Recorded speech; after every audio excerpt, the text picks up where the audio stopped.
The Real Build is about building better culture, leaders, visionaries, community to better serve the client. I'm your host, Bill Ryman, your broker builder, and I'm here to showcase real business owners building companies with integrity, trust, and a commitment to making a positive impact. Join us as we explore their stories, insights, and strategies for success. With that being said, welcome to The Real Build. You leave this world behind, so live a life you will remember.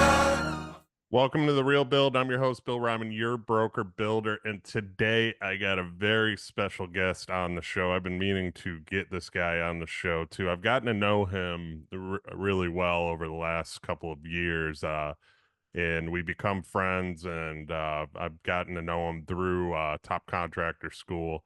He's had a big influence on that whole thing as far as being a great host at all the events too, with Trey Tipton, who's also been on this show too.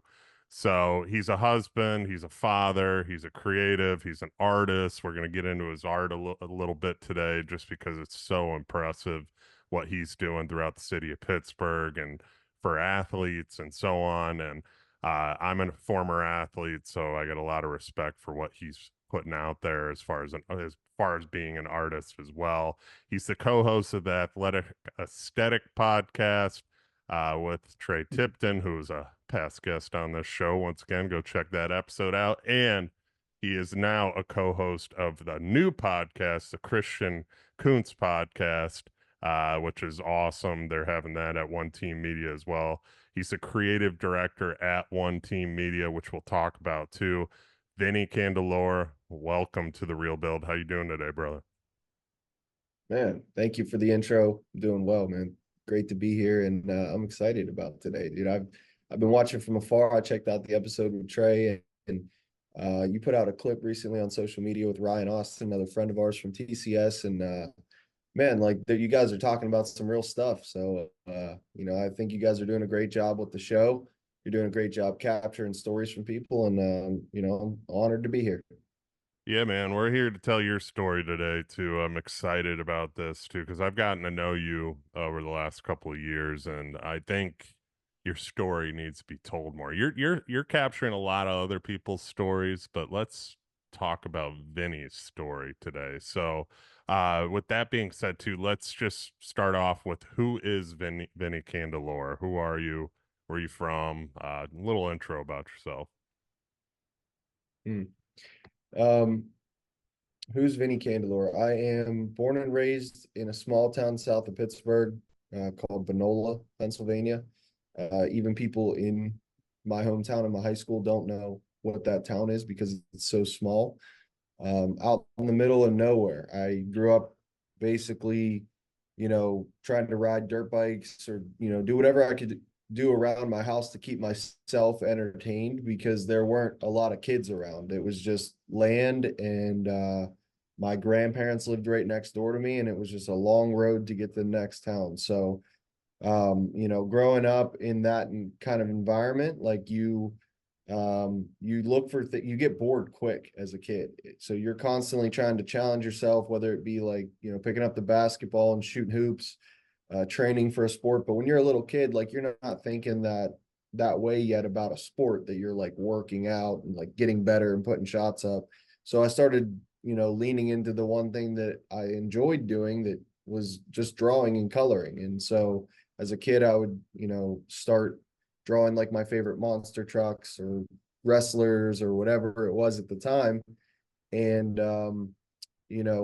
that was majority of my childhood. And then, fast forward and all the way to the point where you just said, artist and creative director. I feel like my whole life has been just figuring out how to bring my art and that thing that I can do by myself that brings me peace into like the business realm. So, a deeper answer to who I am, but born and raised in Pittsburgh. I was also an athlete. I played football at West Liberty University, D2 in West Virginia. I'm now married. I live just 10 minutes away from where I grew up.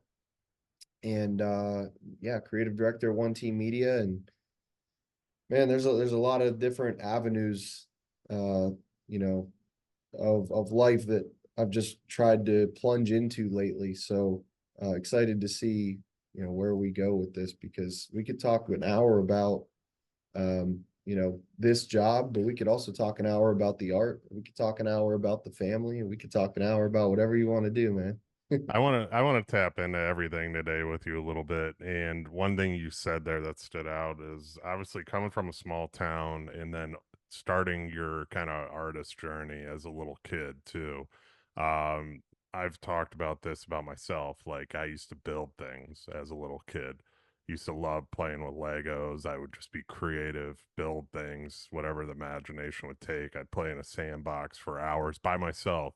Like my mom could always leave me by myself and she knew I'd be okay just playing for Yeah, hours, like, you always had it and in you. yeah, yeah. And I look at that creativity in today and it's like now I'm building houses and I'm being able to be involved in designing them and build and bringing these things to life too. And that kind of goes into you a little bit, with your creative style and side of things, like as a kid till now. Um, obviously with the art too, which will showcase some of that so people can see, and then I'll put a link to your art, your websites and stuff as well, because it's very, very impressive what you're doing, man. And that takes years of just a lot of talent, a lot of talent to do what you're doing, and some of the things you're doing for the community too, which I want to get into, as far as being an artist too. So talk about that a little bit. Obviously, talk about the path to becoming an artist, and then why you chose painting, for example, and then let's get into the community side of thing and what you're doing throughout Pittsburgh. Yeah. I mean, I think people think, when someone says I'm an artist, it's like, oh, dude, go, you know what I mean? Like, what does that even mean? And for me, like I've had every job you can imagine. I I went to school when I was in college. Like we didn't grow up with a lot of money, so I started working as soon as my senior year of football was over in high school. I was waiting tables. I worked at retail jobs. I sold shoes at Finish Line. I worked at, clothing stores. I cut grass in the summer. My dad was a construction guy. He was a carpenter here in Pittsburgh, so I'd do side jobs with him, roofing all summer, whatever we could get our hands on. I was there with him, and I didn't know what I was doing, but I was like the best help he could find for that weekend. So I would do the job. And, then that moved into college where I was playing college football, which becomes a full-time job in itself, but I was still working to, support things, delivered pizzas out of college. I sold cars at a Chevy dealership. I was a youth director at a church in Charlotte, North Carolina. I was an event planner in Charlotte. I have had literally every job under the sun. And I've never been fired one time. I've never been fired one time. I have always um, entered into every job with the mindset of this is a means to an end. I'm trying to get something out of this. And I'm upfront about that. I think a lot of people in business aren't upfront about what you're trying to get out of this. We're all doing the work because we want something in life. And I think that time that I spend as an artist painting, drawing, where you're just in solitude, in a studio or in your basement, the rest of the world's sleeping, that allowing myself, even when I was tired and when I had full-time jobs, to still make enough time to find that studio time, to find that silence where it's just me and the canvas. And whether it was a shoe or a a painting on the wall or a mural or whatever, there's nothing stopping you from like exploring, what do I want out of life? And in those moments when you're painting and you're asking yourself those deep questions, why am I doing the job that I do? Well, it's because I want to get here. Okay, well, do those people know that that's my goal?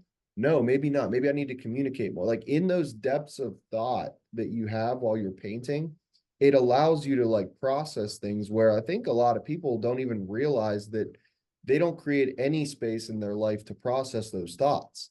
They work, they grind, they come home, they're responsible for their family, and then the responsible thing to do is shut down and go to sleep because you got to do it again tomorrow. And when I force myself to get into those mindsets where, I unpack things, and then, going into that, like that has been the process of becoming an artist, is every one of those sessions where I'm asking myself, why am I an artist? Why am I painting still? Like this project's killing me. I'm tired. I just want to go to bed. Well, the reason I'm doing it is because every time I pick up a paintbrush, it opens up another door or another lead or another opportunity for some other larger vehicle that I'm a part of.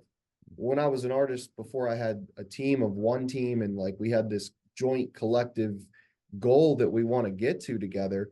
All those goals were just individual.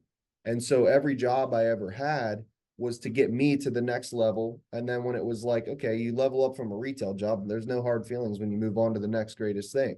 The first time I ever had to kind of leave a job where it was like, man, we wanted to really build something here, was when I worked at the church. But that was kind of out of my control because we did that happened during COVID. Like everything got shut down.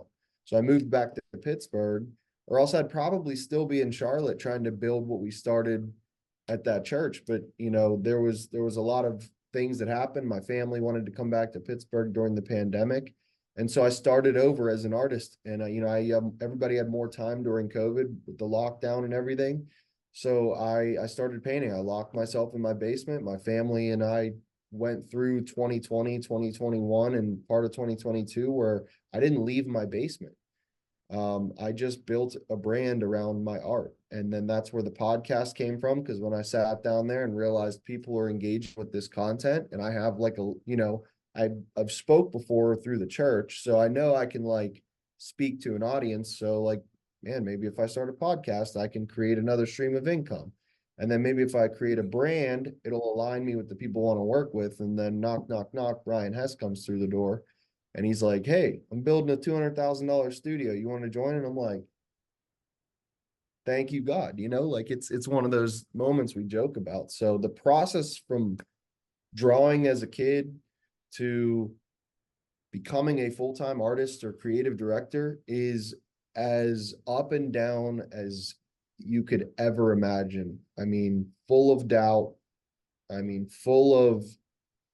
every time I approach a painting or a project or whatever, my mind starts going through all the ways to,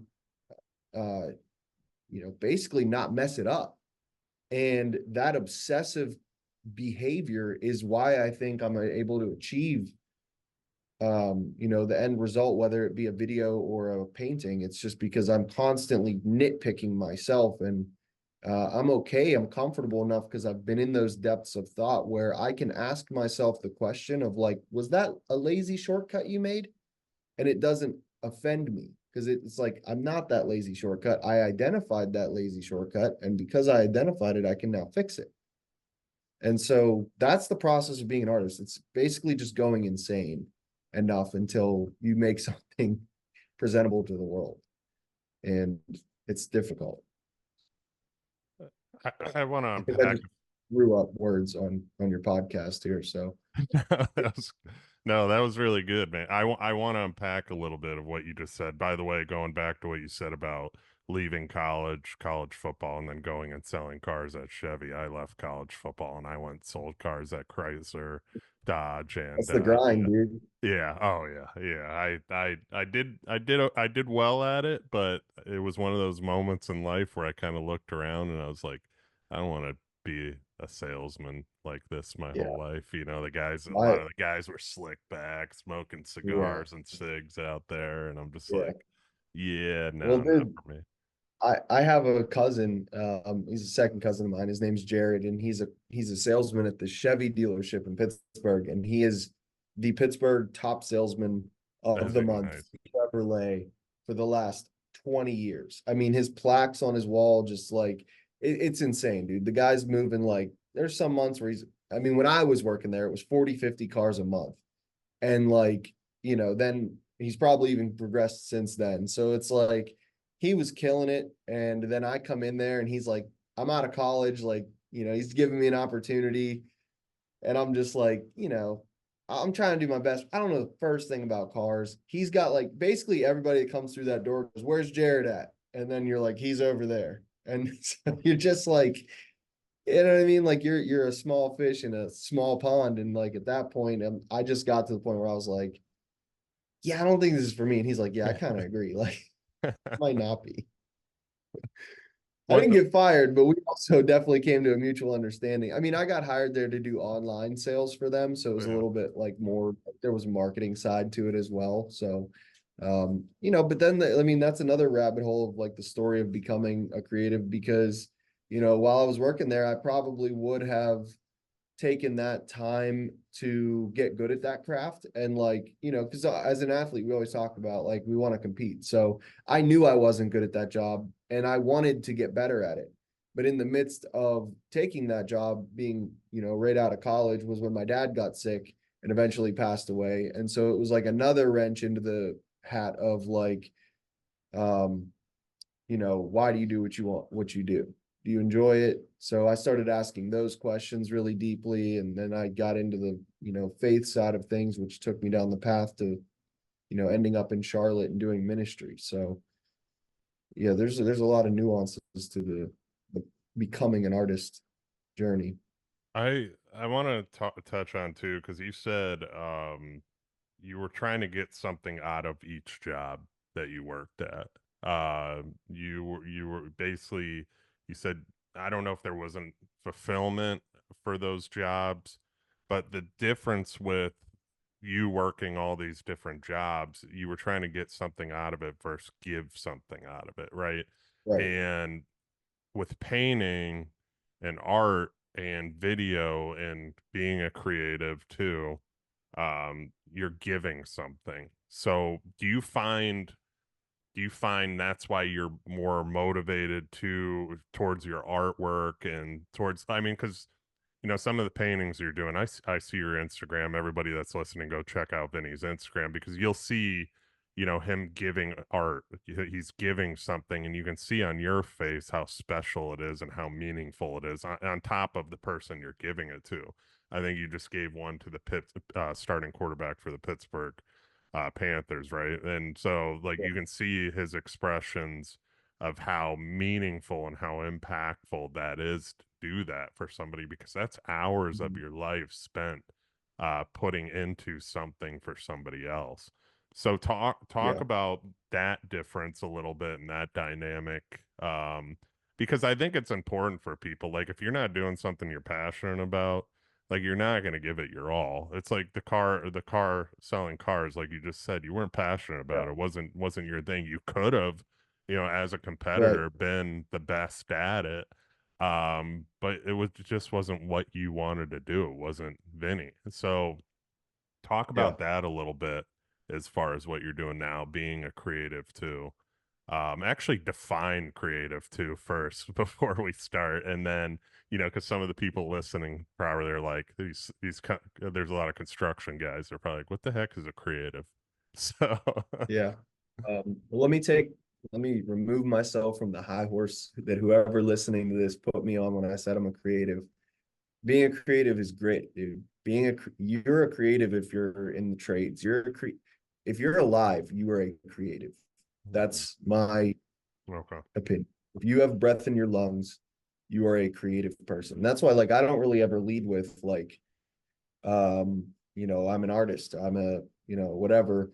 I, I make art. I paint. I do things, but the same way that someone, creates a tackle for, fishing, or, the same way that somebody, designs, high end sneakers. It's all creation. I mean, even down to the way that you live your life is creation. So it's like, I'm a spiritual guy. Like I believe we're all created in God's image, and God is the ultimate creator. So it's like, if you're alive, you're a creator. And so if somebody in your life, the saddest thing that I see is that somebody doesn't believe that they're creative. Um, and it's usually because somebody told them that they're not, or somebody, you know, shit on like an idea that they had that was a creative thought. And it was like, yeah, it wasn't the most logical thought at the time. So somebody was afraid that you were going to get hurt and they spoke negatively about that creative thought. And so Can creative thoughts be um, something that, can lead you down a really scary path? Sure. But like safe thoughts, uncreative thoughts, predictable thought is just like living in this monotonous life of you wake up, you do the same thing, you know the outcome of every day. And some people, that's a win because they came from environments where you didn't know if it was going to be a win or a loss every day. You didn't know if like mom and dad were going to be screaming at each other. You didn't know if like, as a kid growing up, like what you were going to see that day. So to have a standard operation life where I know I'm going to wake up, have my breakfast, go to work, clock out, come home, hug my kids, go to sleep. That's you created that. Like you created that safe haven of a space because you came from something that wasn't that. So that didn't just happen. You created that by the choices you made in your life. Art is just a series of choices on a canvas. You have a picture to show at the end of all of your choices, and based off of them, depends on what your painting looks like. Your painting is your life. And so that's the way I look at creativity and creators. Like I want to inspire people to know that it doesn't matter if you're picking up a shovel every day, doesn't matter if you're picking up a paintbrush every day. I watched my dad was a musician and a carpenter. So, he would work, he became a superintendent at one of the, major companies here in Pittsburgh, Macero, and he would be, leading these expansions onto hospitals where it's like, hyper clean environment where no sawdust can enter into, like, what I mean? There was just so many regulations within the hospitals that he would come home like so stressed out and so, beat down by this job that, because he cared. And then he lost that creative desire to keep playing his instrument in the evenings. And then he always wanted to get back to it later in life, when he retired or whatever. Well, life cut short and he never got back to that. So I've always had that drive inside of me to inspire people that no matter where you're at in your life, make time to do the thing you love because tomorrow is literally not guaranteed. We all know that, but we don't live by it. Like if you have in your if you've thought, man, I'd love to sing. I'd love to take a singing class. Dude, take a singing class. If you'd love to figure out how to edit videos, download iMovie and just start chopping stuff up. Like it doesn't mean that you don't have to be who you are. It just means you want to enhance your experience and understanding of life. And so, yeah, I think identifying a creative is basically just identifying like, what do I want? How do I get there? And then you create it. I loved what you said. I loved what you said right there as far as you know, this life's not guaranteed tomorrow to do what, if you want to go to a dance class or you want to do something that do something that makes you happy too. Because I think a lot of us, a lot of people in this world, we have those ambitions, we have those things that we'd like to do, but we always give quote unquote the words, I don't have time to do it. In reality, we do have the time. We just have to make the time to where you go an hour a week, 1 hour, whether it's morning or after work or whatever, to do those things that you enjoy, which causes happiness. And that's kind of like what you were getting at too, is and what you're doing, as an artist, you're creating happiness. You see, like I said, you see the smiles on people's faces when you hand them the artwork that you've put so much of your time into. And it's huge, man. And it's more people need to do the things that fulfill them in this life because life does go by so fast. And you talked about your dad and just the grind that he had, and he lost kind of that creativeness to him because he was so stuck into working what he had to work too. And and I want to go into with you too because you brought up your dad a couple of times, his impact on your life. You said he passed away, got sick and passed away. your dad must have been an influential person on you, obviously. So talk about that a little bit and his impact on where you are today. Yeah, my dad passed away when I was 24, and I feel like I've just begun like healing from that. I'm 33 now. I feel like there was like almost a decade of my life where I ran from that. I moved to Charlotte.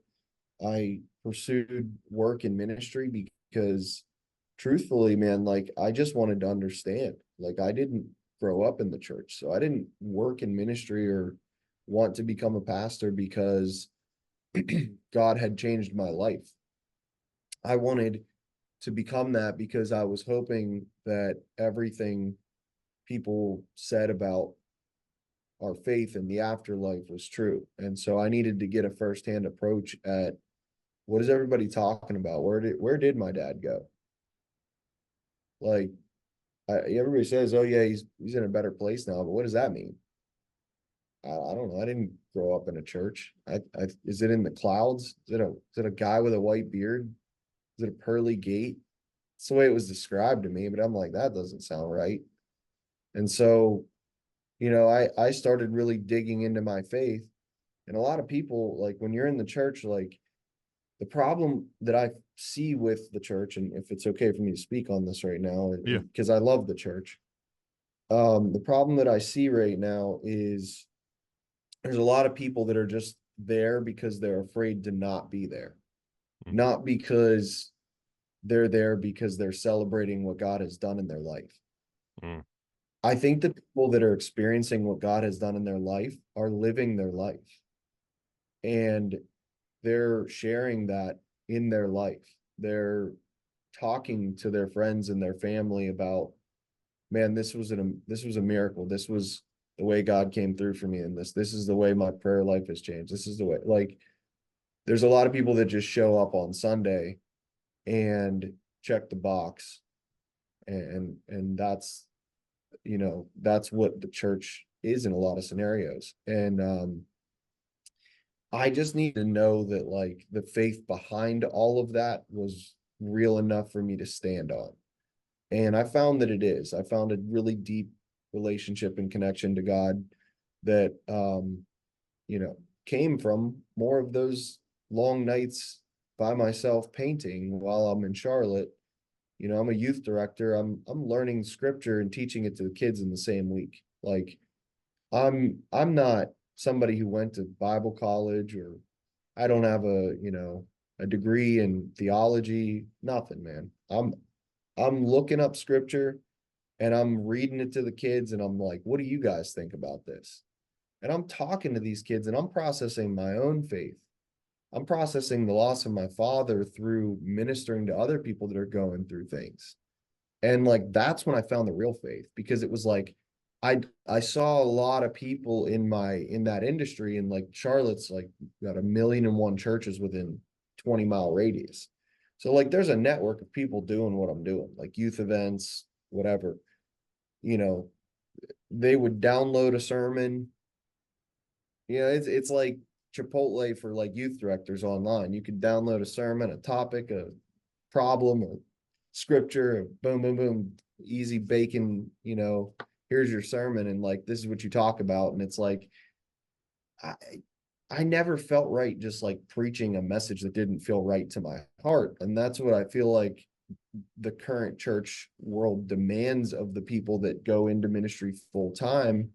Um, is that you constantly have to like give to the church. You constantly have to like pour out into them, and everybody just wants to kind of just receive that, but not give back. When in reality, like the church is a body of people. And I think that I needed to learn how to grow as a leader in that realm as well. Like I had never really been in a leadership role, so that called me a little bit out of some of my lazy habits and like excuses that I make for myself. That I'm glad I went through that. I'm glad I was able to figure out that my faith is something I'm confident to stand in and stand on, like without the degree or the theology or the whatever. Like my relationship with God is as sound as it possibly can be. I feel that he, speaks to me through different kinds of works that I do in my life. And then, to fast track our story, up to when I met Brian, like I was in a place with my career with my art where I was like, I need something more. Like I can't just do this for the rest of my life because I enjoy painting, but like, I mean, I'm not going to build a future that I saw without some sort of intervention of, a bigger picture than just doing a few paintings here and there, So, um, I think the original question was about my dad, but I don't want to stay stuck on my dad just because I don't want people to think that like I use that as a crutch anymore. I'm really trying to like move past that, but it's hard because it is probably the most defining moment of my life, other than when I got married and had kids. Like those are probably the three biggest pillars of my life that, changed the trajectory of where I was going. And so it's hard to dismiss it and not talk about it. So that's why I always kind of try to pepper that into the story because it's so pivotal. Is that the word? Pivotal on where I went after that. Yeah, but see, that I love where this went because that defining moment led to a deeper faith, right? That's Yeah. exactly what you just said there was, that moment losing your dad led you into a deeper faith, a deeper walk, a deeper connection with God. And I Yeah. agree with you too. I don't think faith, obviously, church is important, but there's a lot of people, like you said, that go to church because it's a feel good thing or whatever. But in my opinion, too, That's Christianity, okay. That's okay. yeah, Don't get me yeah, wrong. That's okay. But like if you're looking for something deeper, sorry, I cut you off. Go ahead. no, you're good, yeah. Yeah, no, I was what I was gonna say was I think, the best representation, and I wrote this down, the best representation of Christianity is walking like Jesus. That's the best representation that you can have as a Christian too, is being as much like him because that's what's going to, show, like you said, you even said it too, like, you know, what God's gifts to you are is what's important, and representing that and showing that too, because that's what's going to draw people to faith. People are going to be drawn to like, man, what's this guy Vinny doing differently? Like, what's going on with Vinny, man? Like, this dude's always got like, it's like a light on him. It's good. Things are always good. His family's good. Like, what's he doing different? You're walking, man. That's it. It's like, and it's like it's not, church is obviously, it's a great thing. People go to church, that's fine too. I go to church. I don't go every Sunday. Yeah. But it's not the biggest key on my faith. The biggest key on my faith is being the best version of me and how I can be. I'm never going to be perfect like our man JC, but I'm gonna, try and walk and be the best Yeah. person and version of myself I can be, right? Yeah. Yeah. I think it's just constantly challenging yourself to um before you what's the scripture that's like before you point out the speck of dust and someone's eye, like pull out the log that's in yours. I paraphrased that, but it's like, you know, um, I think I don't want to be that. I don't want to be the person that like constantly like, you know, talks bad about the church because, um, I think that we all are the church and that we all should be, I think it's the same thing with art. Like there's creatives that they don't want to be critiqued. So their art never gets better. The experience never gets better. The reach never gets better. You stay small, you stay the same. And it's okay in some senses, but like um, you know, I, I think that like the commercialization of church is the issue that I kind of have more so than the people that are in it. I think it's more so that like people are have a very consumer mindset, and maybe this will bring the conversation back a little bit to what we do now, is because social media has trained everybody that you are a consumer. You scroll, you consume. You scroll, you consume. You don't like, you swipe it away so you never see it again. You scroll, you consume. And like this constant dopamine hit of um, you know, removing yourself from your own thoughts and just processing something else that just flashed in front of your eyes that you never even thought about before. People are stuck to their phone, and I'm guilty of it too. Like my wife will yell at me when I get home from work. I've been on my phone all day making posts, doing all this stuff. I get home and I'm looking comments and so what are you doing? I'm like, you're right. You know, what am I doing? I'm running. It's the easiest way to run from your thoughts. Why I'm excited to make media is to make content and fill the air with stuff that doesn't just make people consume, but it makes them think. And content's not going anywhere. Social media is not going anywhere. All of the over distribution of stuff is not going anywhere. So why not be a part of it and make it better and serve the world? I mean, this is a church now. Like we're looking at word church, like you can't replace the physical connection of people in the same place. But like I'm passionate content that's real and honest and true, because there's a lot of churches out there that put a big presence on their phone, and then you walk into the place and there's a lack of connectivity. There's a lack of whatever you felt online. And I just am really passionate about trying to translate what it's really like to be somewhere and what you see online. Even with like TCS, when we make the content for TCS, right? Like the events, I want to communicate with events feel like online, but not in a way that overhypes it up. So that the worst case scenario for me is to oversell somebody. They come to something and they go, ah man, like this isn't what it. I want them to come through there and go, oh my God. That's why I gift paintings. Like it's not because I'm trying to be a fanboy or anything like that. It's because I know that that guy walks in a million and one rooms where people go, what can I get? What can I get? What can I get? What can I get? What can I get? What can I get? And then I walk in and go, hey, thanks for coming. Here's a painting. Great game on Saturday. And they go, you watch their brain break out of that pattern.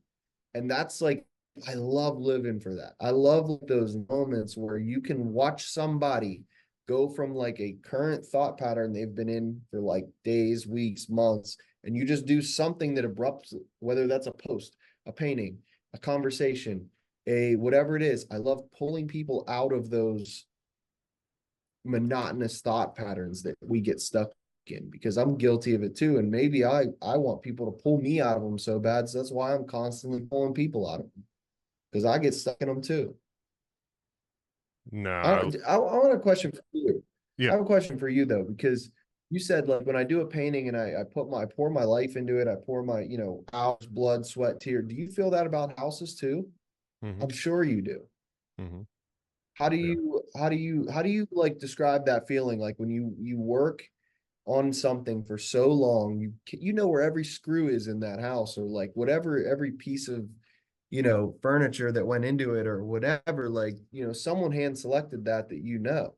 And so like talk about that, dude, real quick, because maybe you can help me as an artist. I have a couple pieces that I've sold recently that I'm like not excited about parting ways with, because they're not going to be mine anymore. So like if you had houses like that where you're like, man, I don't want to get rid of this, and then obviously you decide to get rid of it, and not get rid of it, but you sell it, or it's for someone else, so you hand over the keys. What is that? How do you describe that feeling? I don't think everybody has that feeling. I definitely have that feeling. I mean, as a builder, we're very passionate about the product we put out. And I don't think everybody has that feeling in your world either. Um, I think there's artists out there that just put out art to make money. There's just like there's builders out there that put out build Mhm. houses to make money.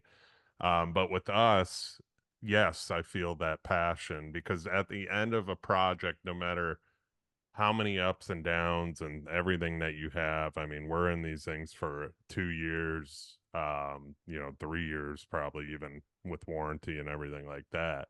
We have such a passion for the deliverance of that product for perfection that sometimes it can be hard on us as far as, because when you expect perfection, the client expects perfection because that's why they choose you too. Sometimes perfection can get a little out of hand with the clients and we got to explain to them, but that's a whole nother story. But to answer your question is yes, the best feeling ever is when that you deliver that house, that client is there, they're smiling, they're happy, um, they're saying it's the best experience they had because a lot of people we deal with, they're building their second house, third house. And to Right. have them say it was the best experience because a lot of them, unfortunately, in this business have had bad experiences. I mean, it's a known thing with contractors. There's a lot of bad contractors out there. That's why TCS is trying to change that. And it's but the fulfillment you get, it's no different than you handing over one of your paintings that you've spent hours on. Like, I know there's probably fulfillment with you, like seeing that happiness, because if you handed over one of your paintings and somebody looked at it and was like, "What's this?" You'd be like, Yeah. "Okay," Oh, that's but that's happened.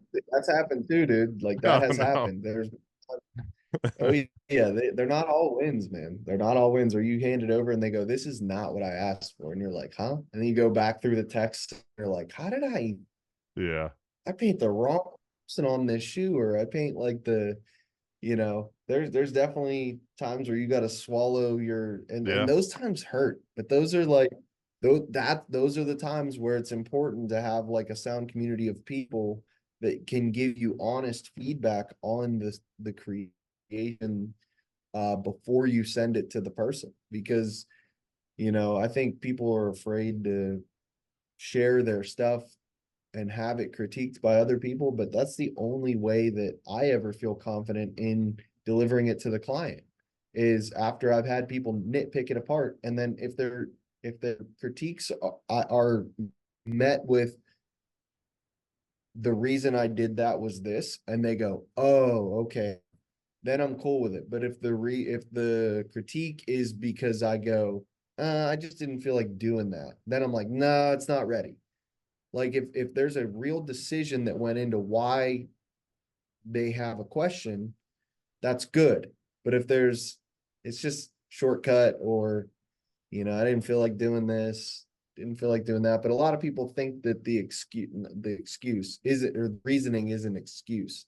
When in art, it's so there's so many decisions that you make just to make people ask the question.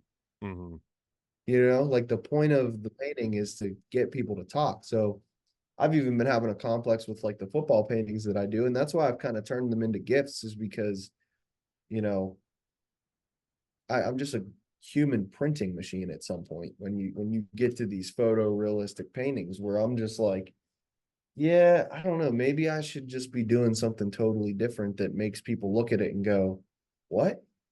Because when people look at my paintings right now, they go, how did you do that? And like my goal is within the next few years to put up paintings and art that people go, why did you do that? mm, Because that's a whole different conversation around the piece. yeah, yeah, yeah, and That's my goal. it's I very want to progress. similar, man. It's very similar to what I do too, because building, it's an art. It really is, and it's like you just said you just said it Okay. too. It's like that. There's either you're gonna get a good reaction, or you're gonna get, and most of the times, if we have any kind of negative reaction, it's something that we might have missed that we just need to correct, and then to get that Right. good reaction, it's the same as you, and that's going to happen in any business too. But when you strive to be the best in your field, you strive to be perfectionist, that's bound to happen along the way too. But that's what the difference is between you and other people. with your art too, and the way people view your art and see it. That's what sets you apart. And it's going to continue to set you apart. And I like what you said there too. You're trying to get your art to a point where, people, um I don't remember the exact words you said, but there's, people are just kind of like asking why you went a certain direction, Yeah, and because the natural reaction is, how did you do this? yeah, And the answer to that every time is, well, I've been doing this for my whole life. I know exactly how to get this picture to here. And then the answer is like, huh, so it comes down to work. And it's like, yep. yeah, And it's like, so at the end of the day, it's like anything. I can teach anybody how to paint a picture that you move it from one side to the other. You got to be passionate like anything else. You got to be passionate about learning it. You got to have some, innate skill or ability. But like, you could take a beginner artist and teach them how to do what I do. I just painted and drew my whole life. I've got the hours logged to be an expert. And so now that I'm an expert, I want to shake it up and I want to, stop. Maybe I need to start teaching others how to do it. And like, because that's the question I get all the time is, how do you do it? Well, maybe I should answer that for a while. And then from there, it'll, allow me to enter those conversations of, why did you do it like this now? Because I know you taught me how to do it like this, but now I see you doing it like this. So why? And like, it's a hard bridge to cross though, because the how did you do it people pay the bills. The why did you do it people are like, you're really cool, let's talk about this, but there's no money there right now. So it's like, you know, you got to find the why did you do this crowd that believe in your story enough to know that you're not going to just sell a painting to make a quick dollar.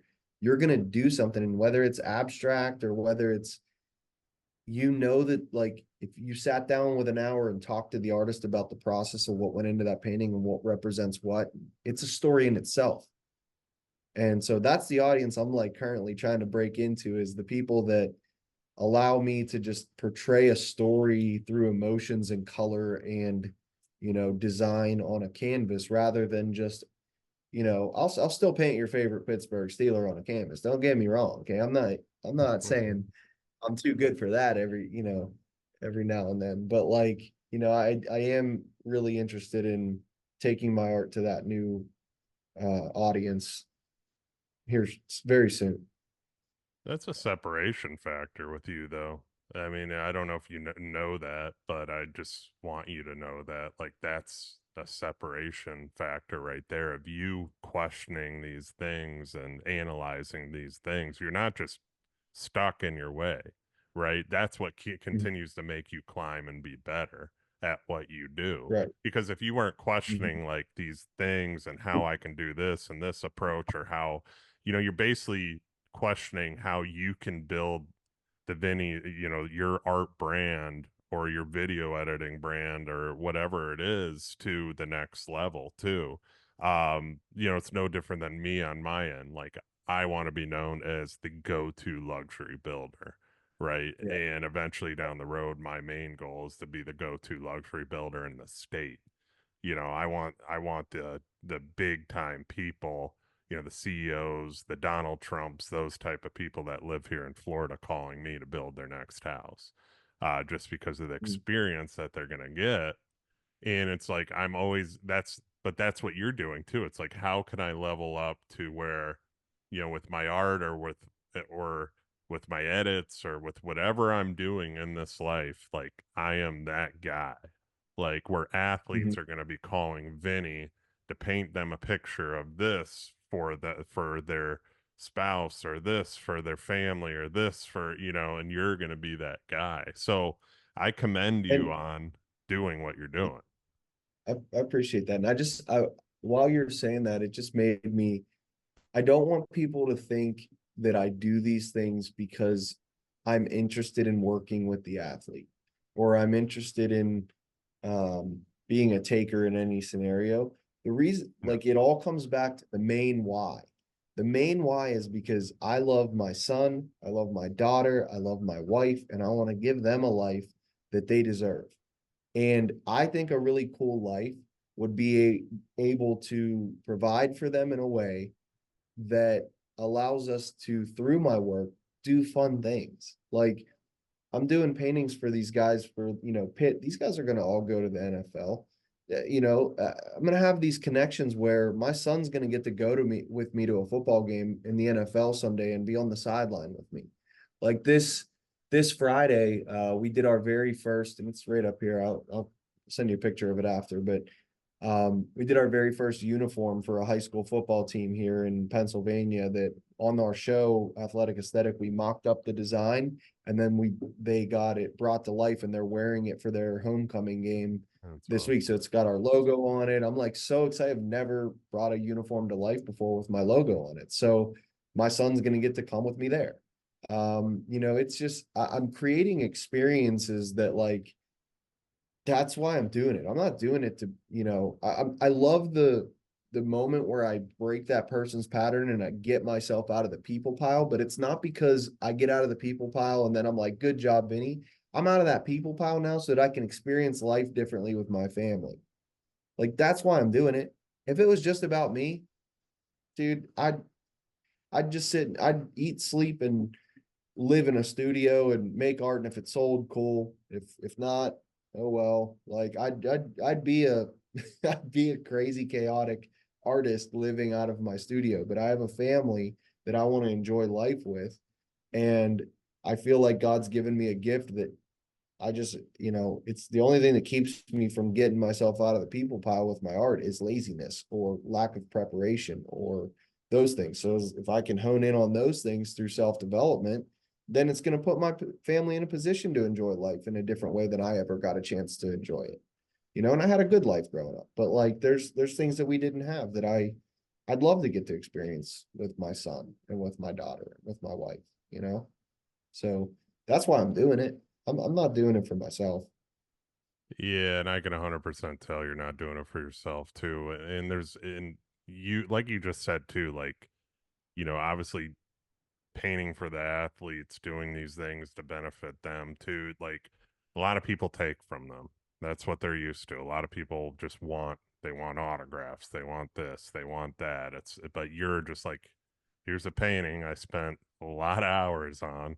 It's probably worth X Yeah. amount, and it's yours. I'm giving this to you. And it's not, you're building relationships, and that's life. Like people can say all they want that, if, and I doubt people are saying this, but like you were just saying, if Vinny's doing this to get, the clout of being around athletes, it's not true because life is about relationships too. And that's what you're doing. Mhm. Like I'm building relationships with the customers I have. I've been way more in tune with the clients that I have now. Just learning, to talk with them, discuss their lives more. I'm going to start doing interviews with them in their houses. I want to start doing that, involving them more in my media and everything because these people they're building their dream homes.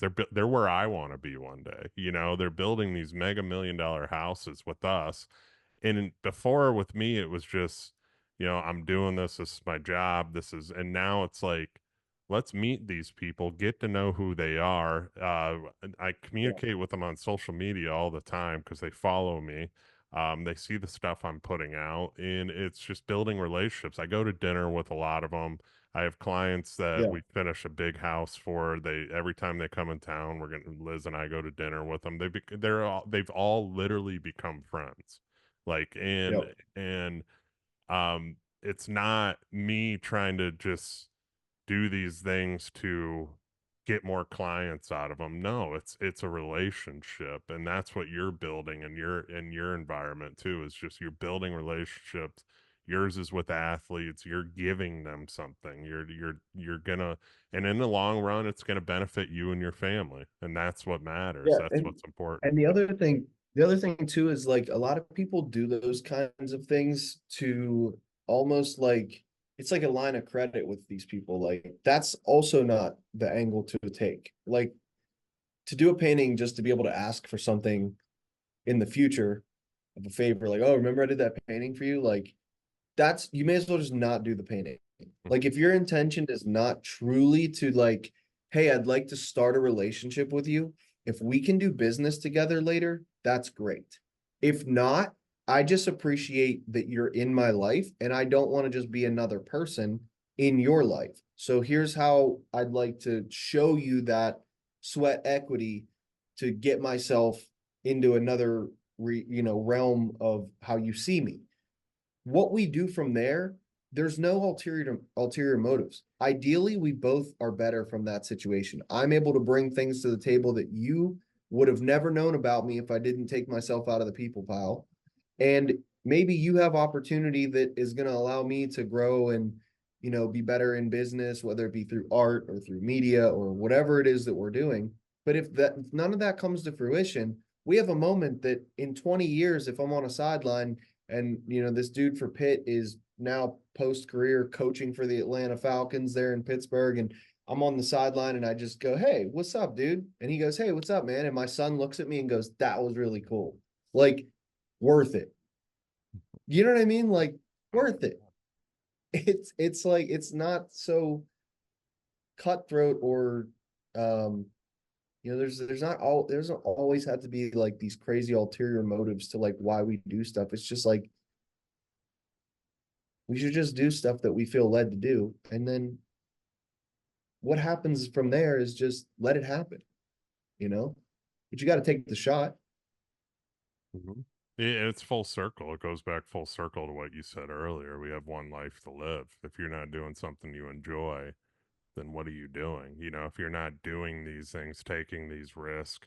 I mean, for you, it is a risk. It's a risk of your time, your energy, your money, to give something to somebody for free and Mhm. build a relationship too. But you're doing this to not only it benefits your life, it benefits you personally, it benefits you emotionally and everything you do because you enjoy doing it. You're doing your passion, man.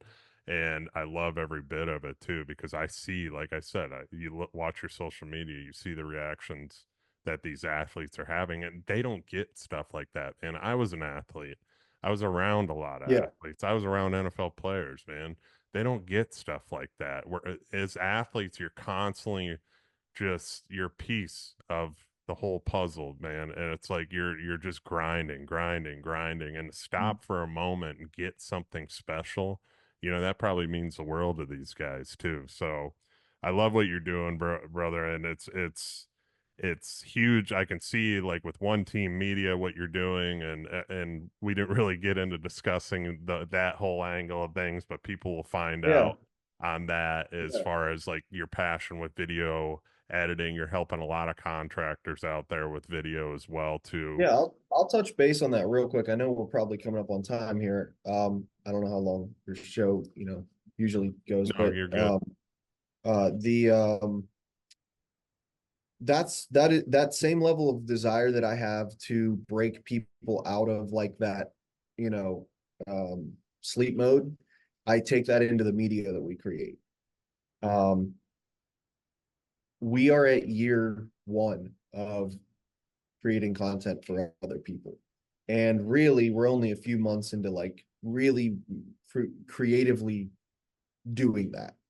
We had been, helping behind the scenes a lot up until now, but now I feel like we have creative freedom and creative reign to make the stuff because we've got the systems in place. Before you have systems in place, you can't really focus on creativity. You have to get the job done.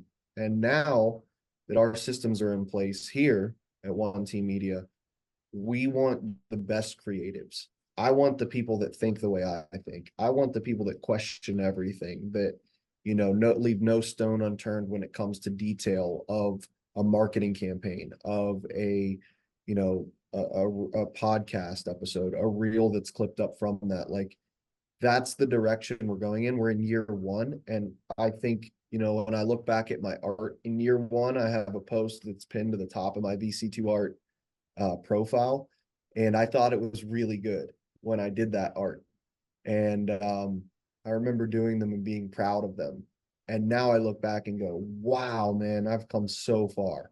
And I can't wait to see like, people that think what we're putting out now is where we're going to be in a year from now. I promise you, if I'm in charge of what's happening at One Team Media, there will not be a year where you look back and go, oh, yeah, it's about the same. Like, I want to continuously look back and go, man, we've come a far way. Like, we've Mhm. come so far from No when we doubt. moved into the studio. We came so far from when we started coming to the TCS events and hosting. We came so far from like every 6 months should look completely different as long as I'm in charge. And dude, a lot of people don't like that because a lot of people like comfort. So it's an uphill climb. But that's one thing I will say. Like if anybody out there, wants to know what One Team Media is all about, it's that we're gonna push the envelope as many ways as we possibly can, and do it through like real relationship building and caring about the people we're working with to like tell their story and do it in an authentic way.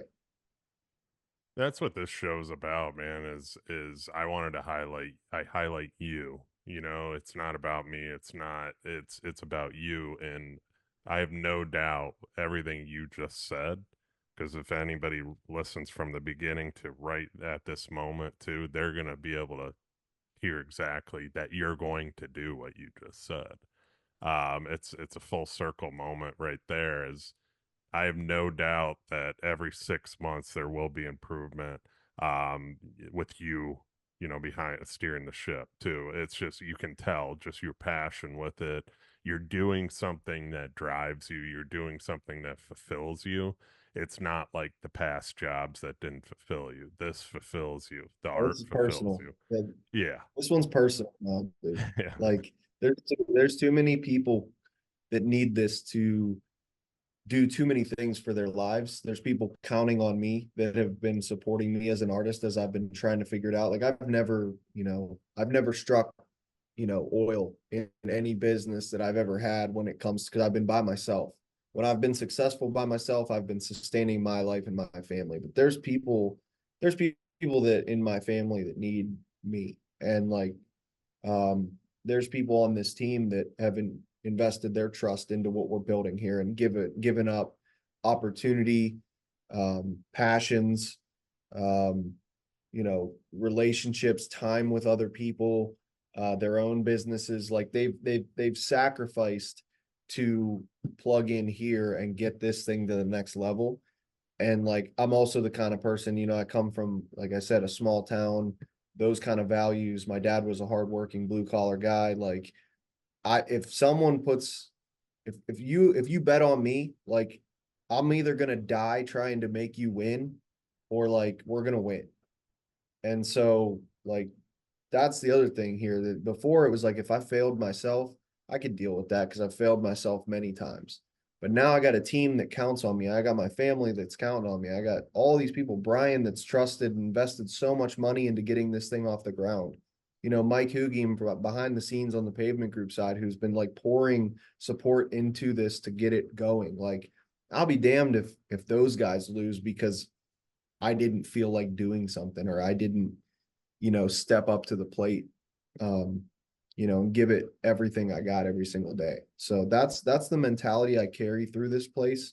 I'm usually pretty carefree and like, people joke about me being like the artist who's kind of like late to every meeting or like whatever, like scatterbrained. But like, I promise you, like when it comes down to like standing on what our business is, like I don't play about that. Like we're not perfect. Like you said, there's going to be things when you flip a house and, you build a house and you turn the keys over and they go, can you fix this, this, and this?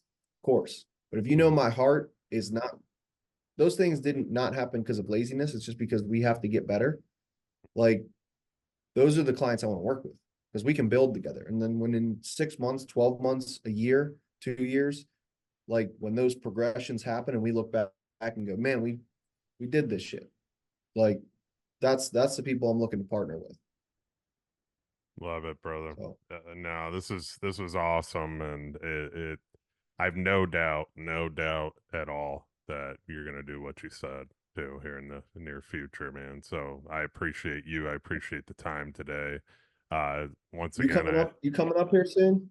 I should be up there in October, first week of All right, cool. October. I'm gonna spend, yeah, so I'll be hanging out with you guys too. I think Liz is gonna go for we got an event that we're thinking about. So we're probably go up there. I'll probably be up there for like 4 days. I'm trying to work it out with Brian too. So Cool.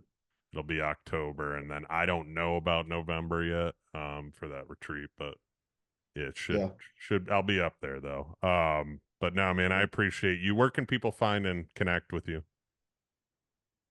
Personally, you can find me on social media. I just relaunched my personal Instagram this past year, and I always forget if I have my full name. It's Vinnie, Vinnie .Candelore, Candelore. Or just go to at One Team Media on any social platform. That's our media company that I've been talking about. And if you want to check out some of the art, you can go to VC, the number two, art.com or VC2 Art on social media. It's all there. And then obviously check out the podcast too, Athletic Aesthetic Dude, I can give you Podcast. 15 handles right now. Yeah. Check out Top Contractor School. Check out One Team Media, BC2 Art, Christian Athletic Kuntz Aesthetics, Richard Kuntz Podcast. Pod, Brian Hess Show. Where you want to find me, man? I'm there. If Just you can't find me, search it's on Vinny's name. You you. will find Vinny. So, nah, brother, I appreciate you coming on today, man. This was awesome. And yeah, I Yeah. can't say enough how proud of you I am. And I see what you're doing and keep going. And yeah, it was finally Yeah, great I'm to have you on for sure. honored to be on, man. I want to say the same thing to you. Like, keep trusting your gut. Like, you could tell you're leading that team there, and your family loves you. And like the work that you guys put out is second to none. So I also have no doubt that you will be doing homes for Donald Trump and whoever it is in that realm that you want to do work with. Like, you keep plugging away, man. Stay true to what you're doing. Keep putting out this positive message, and that stuff's gonna happen, no doubt. Awesome. I appreciate that, man. Really do. And for everybody listening out there, please like, subscribe, comment, 5-star reviews only goes a long way. But share this too, friends and family. That goes a long way. You guys have been doing a great job of sharing it because the numbers keep going up. So I appreciate each and every one of you guys, and I will see you guys on the next episode.